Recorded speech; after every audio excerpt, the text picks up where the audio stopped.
我来乡亲啊，讲这粒防洪风台，真有可能是拜三的下半工，为台南或者是嘉义登陆到台湾。林保署透早7点，针对着花莲马大安溪崩山湖发布着红色的警戒，包括着光复乡、凤林镇甲万英乡，为昨深夜就开始撤离的工作，有超过1400个人已经去避难。也毋过，县政府一直到早起的8点，才来发布着今仔日停班停课的消息，居民有怨言，讲安尼伤赶咯。门卡口的沙包一当塔偌悬就塔偌悬，9月才发生疫流的严重灾情。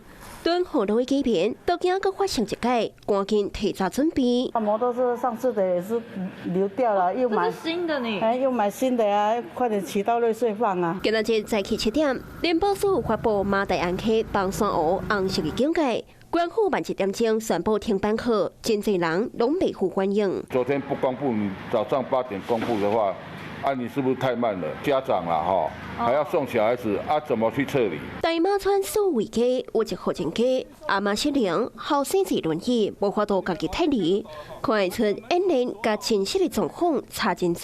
闭眼的时候就是有救护车，可是这一次都没有啊。这真的要下红色警戒，却没有救护车。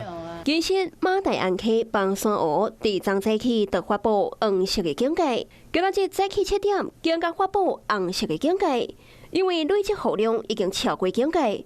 卡苏新旧崩山湖做回忆出来，1500万吨的大水将会在50分钟内冲到下游，亦超过爆发。谨慎的态度来模拟可能会在这样的大概800mm 的那个水量就是雨量之下，可能旧的淹塞湖跟新的淹塞湖会形成1500公吨的这样的一个湖水。因为光复乡、凤林镇甲万英乡第昨的以风性疏散撤离，也发出着灾洪的各警警讯。今仔日撤离1435个人，并且淹超过1公尺半，就算徛家有3层楼悬，也是要强制撤离。台风即将来袭，为了您的安全，这个村民拢正配合，施工由职工透露，乡公所无来指挥。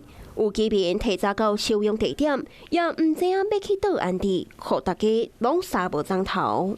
Hello， 我是雷亚，想要抢先掌握最及时的新闻资讯吗？赶快订阅、按赞、开启小铃铛，锁定华视新闻 YouTube 频道。